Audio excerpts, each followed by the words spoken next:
Welcome. Thanks for being here for our July version of our Cub Scout Roundtable Breakout. We do sign-ins. If people come in late, please make sure if I miss them to direct them to the sign-in sheet. You can just go to the back of the table there once you guys have signed in. Yeah, so I think everybody here has seen this, but I'm going to go through it again to remind you guys. This kind of ties into what Anthony just said. The CPC is requiring all fully direct contract Cub Scout adult leaders to be fully trained. Direct contact being Cub Masters and Assistants, Den Leaders and Assistants. And Den Leaders, that includes everything from Tiger to Arrow of Light. Assistants also. Fully trained meaning your youth protection is valid and you've gone through leadership-specific, position-specific leader training. And that's usually the sticking point with somebody who hasn't done that one. So the hypothetical situation here is that if you have a pack in the district where one of their adult leaders is not fully trained and recharter goes through, it will not be posted, is what the council is telling us. Come on in. This is Roundtable. It is. Cub Scout Breakout. Grab some of the flyers out there and there's a sign-in sheet going on. So if your recharter doesn't post and it doesn't get corrected, you know, at that point, if you don't get the training done and taken care of, the pack will cease to exist as of January 1st, 2016. And that means if you guys go out as a troop, a pack, sorry, and do something, BSA insurance doesn't cover you. You can't do advancement. There's a lot of problems that take place. So be my apostles and spread the word, please. Let your den leaders and your Cub Masters know that this needs to happen. There are 4 ways to get trained. There's a list of the training. Position specific, as the name implies, is find your position, and there's your training you need to take. There are 4 ways to get trained online: myscouting.scouting.org, under the e-learning, under the Cub Scout tab. I had one leader who couldn't find the Cub Scout tab. It's down there. By the way, I've been told there's a new e-learning tool coming along. I have not seen it. I don't know anything about it. For now, e-learning on myscouting.scouting is the way to go. So that's the one thing. And it's probably the least effective way to get trained, but the easiest. Get online. You can do it at 2 a.m. Nobody cares. Other way, pretty much every month here, coincident with Roundtable, Margot teaches classes for each of these classes every month. She's taking July and August off. So in September, she's going to start up with C40 Cub Master and Assistant. And then in September, Cub Master and Assistant. October, she'll be doing Den Leader, which includes everything from Tiger to Arrow of Light now. They collapsed. It used to be 3 different sets. And then in November, she'll be doing Pack Committee Member, and then go back in December again to Cub Master. Repeat until everyone's happy. So that's the other way to do that. Just come back in September. That is September 10th, I believe, is the next one. The 3rd way to get trained is one of our Saturday omnibus trainings. The one coming up is Saturday, September 12th. Omnibus, of course, meaning that she's going to teach everything. Margot does that as well. She does a great job. And this is great for our traditional units because you have these leaders who come and they sign on as a wolf den leader, and then they're rolled into eventually being a Weebelow's den leader, and in the past it's been, oh, all of a sudden you do training. And then the year after that they become Cub Master. Oh, you need more training. You hit that one, you're trained for everything, which is fantastic. And then finally, the 4th way to get trained is with a pack trainer or somebody from the district who's comfortable training you to sit down and say, here are the slides, here's what you need to know. That's it's kind of between with Margot and online, is find somebody in the district who's willing to help. I'm not qualified to train yet, but I can point you to some people. So that's that. Any questions? Yes? Do you know if this particular thing is available in PDF? It is. I'm going to email a link tonight. That email, because I want to email it out to all my adult leaders. I make that fresh every month. Because this is very. And I made that so that when I recruit a den leader, I can say, here. Exactly. Here's your exactly. Okay. So yes, you will have that at the end. I'll try to email that to you before midnight. I promise. Okay, great. And then next month, I haven't heard anything about February. We usually have a February training, but I haven't heard anything about it. And Steven's been kind of out, so I don't know what's going on with that. But when I learn something about any future trainings, I'll let you guys know. I think you all know me. You've been to my roundtables before, right? My name's Mike. This is my first one. Oh, welcome. A little earlier would have yelled at you, but oh well.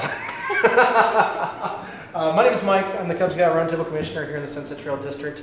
I love this. My goal, my job is to educate and enlighten and hopefully entertain everybody who comes on a monthly basis. And my partner in crime is Daryl. He unfortunately could not be here today due to a death in the family, and no, it's not a running joke for why Daryl can't be with us. He really did have a death in the family, and he will be with us, I believe, in September next. He'll be doing a presentation on whatever is on that sheet, I think. One of the two things. Next month is recruitment, and September is probably something about adult leaders. What do I got there, Rob? Den, discipline, boy behavior, and conduct codes. Who's excited about that, right?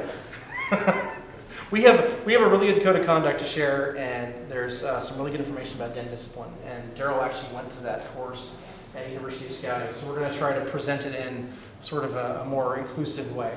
So come back for that one and hear from Daryl. By the way, we're both resources to all of you. If you have an issue, if you have concerns, something's not working, you have a question about advancement, feel free to give me a call, shoot me an email. Daryl's really good at the advancement stuff, especially if you're new and you're not sure what this adventure thing is all about. Shoot me out an email. Say, hey, I'm from Pack 500 and I've got a question about, he's really good at that stuff. So let's do a quick introduction. We've only got a few people today, so this will be great. You know who I am. Who are you? What unit are you from? What do you do? And what was the last service project you did with your Cub Scout pack, if you know? Start with Rob. I'm Rob Fryer. I'm the Cub Master from Pack 641 out of Rock Creek Elementary School. So we did Scouting for Food is probably the other ones we've done. We every September we do a trash pickup at the school. Oh, nice.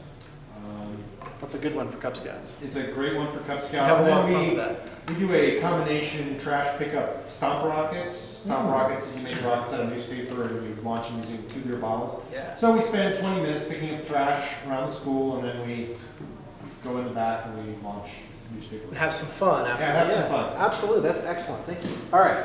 Hi, James, and with Pack 723, and I'm going to be our Roundtable den leader. Okay. I've been parent, I guess, for the past year, and we've done it through. Excellent. Same service project. Yeah. All right. Ann Coombs, Pack 500. Our last service project was actually a couple weeks ago.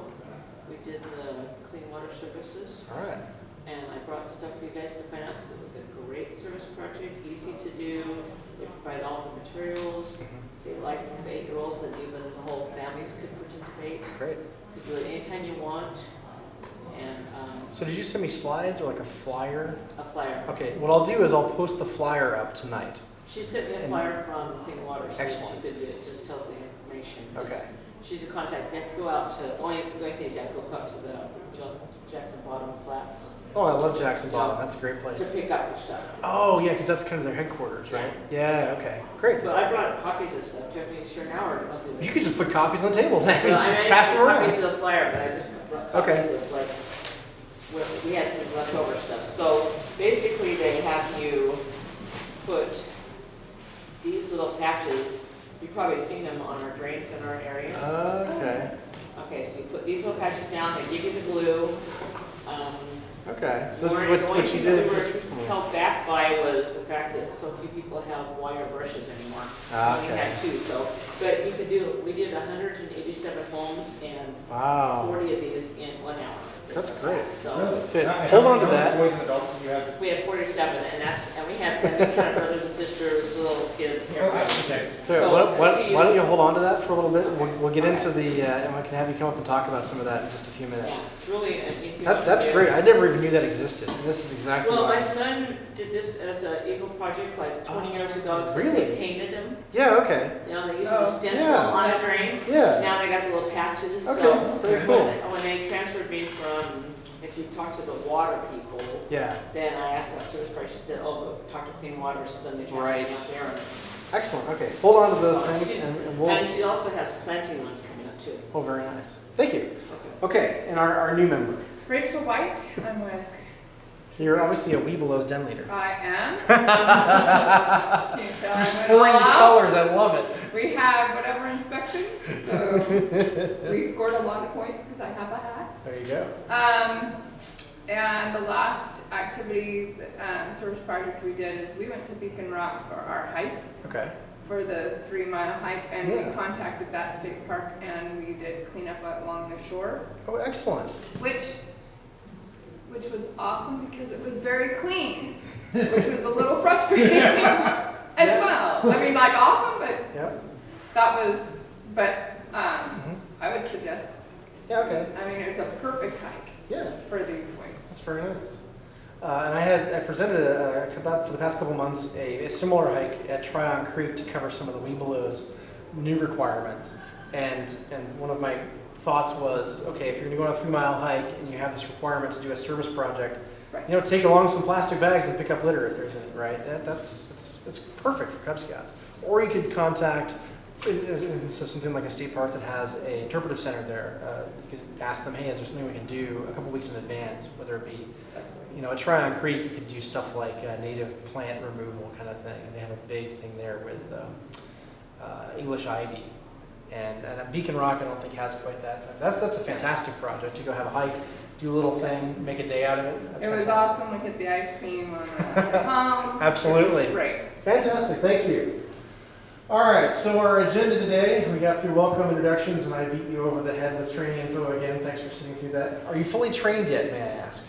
Yes. Excellent. Glad you're. Last month, 80% of our attendees were fully trained, so I know I'm preaching to the choir here. So, like I said, you'll be my apostles on that one. We're going to talk a little bit about, for those of you who've been here before, you know that I'm really big on awards. I like Cub Scout awards that we can guide our Cub Scouts to earning.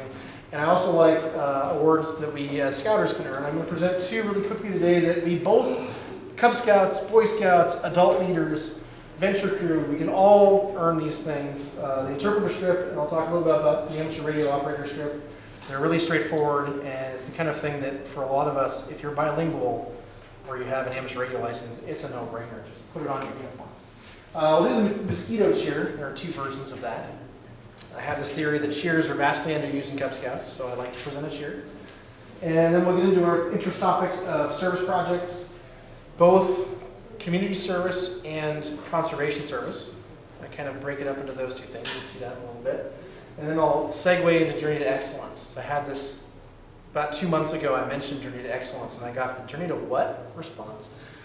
So I'm going to talk a little bit about JTE, why it's important. It's not anything to be afraid of. That's what I really want you guys to know. And then we'll wrap it up with final thoughts and resources. Any questions before we get going? You should introduce There's a sign in. Where's the Right here. clipboards? Thank you. Want to get you credit for coming this evening. Yes. All right, so there is a handout in the back, and there will be a PDF file online at the link that I send you this evening for the interpreter script. This one is really easy. As an adult, as a scout, you get to display that you're essentially fluent in a second language aside from English. There are 4 requirements. 1 requirement does not apply to sign language. And yes, sign language is on there. Sign in, it's right there. Carry on a 5-minute conversation. Doesn't have to be really in-depth, detailed, and high vocabulary. You can start with where's the bathroom and go from there. Translate a 2-minute speech. These are the kind of things you do in, I think, Spanish 101 kind of stuff. Write a quick letter. Doesn't have to be of any particular length. Hi, Mom, I'm at camp having a good time. Thanks for sending the $10 for the scout shop. And then translate 200 words from written text. I think that would be speak or write. It's very, very vague. If you can translate written text is usually the easiest one. It's the 2-minute speech.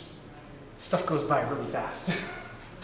If you can do those 4 things in a second language, whether it be Spanish, French, Dutch, German, Taiwanese, whatever, you get to wear a cool patch. It goes right over the Boy Scouts of America on your uniform. And if you pay attention at Roundtable, at camp, you'll see these things. You say, oh, this person knows Spanish or German or whatever. The Scout store typically stocks about 16 different languages on any given day, not including Klingon. If your language isn't common, they can order it for you. They've seen lots of languages over the past 105 years. They've got it somewhere. They'll find it for you. Here's a link, and I'll have it. So there's 3 places you can get a copy. There's a sheet on the table there. There's a link there in the thing, and it'll also be on the drive. The copies of the slides. You get to download them. There's one that I like. I don't have it earned yet, but I'm working on it. Morse Code. If you're not familiar, this spells M-O-R-S-E. And there's only 3 requirements. The 5-minute conversation at speed of at least 5 words per minute. Copy a 2-minute message. So very similar to having a conversation, listen to a speech and copy it down, and then produce something. The tidbit here is, yes, Morse code is kind of challenging to learn, I understand. 5 words per minute is actually really slow. Really slow. So this is a fairly low threshold. Learn, if you're interested in learning this, just learn the language and practice, and you'll be there in no time. So that's only like 25 words. Precisely. Exactly. It's Okay. not really hard. And I think if you look back at these, there aren't any, except for 200 words of written text. You think about a 2-minute speech or address could be something very straightforward. Somebody reading Dick and Jane or whatnot. Again, a 5-minute conversation, there's no requirement for complexity. Yes? So where do you take your tests? That's the thing. As an adult leader, I think that you and I could go down to the scout shop and say, hey, I'm fluent in German. They wouldn't really say no. If you're a Boy Scout, you need to find somebody who's also fluent, who's willing to sign off. If you see the sheet over there, there's a date that the proficiency was shown, and then a signature for whoever it is that's signing off. So boys could do this. Yes, absolutely. Cub Scouts, Boy Scouts, Venture, all the way down to 6-year-olds. Absolutely. If you've got a Webelos Scout who's fluent in Greek, yeah, Maybe. why not, right? Spanish, And the cool thing is they get to show that on their uniform. Yeah, I can speak Does Greek. some of the money go to Greece? I have no idea. Because they need Well, there's that. And I'm not going to get into that whole thing. So I wanted to mention those to you, and then to segue from Morse code, or as we say in CW, to the amateur radio operator script. This is a really new one. It was introduced in 2013. Again, this is something that Cub Scouts, Boy Scouts, all the way up to adults, there's no age requirement at all, minimum or maximum. And this is all about just demonstrating that you can provide communication services if needed for an event or an emergency. There is no requirement above and beyond, beyond having an amateur radio license. That's it. And it costs about $15 plus the book. There are 3 here in the U.S. Levels of amateur radio licensing.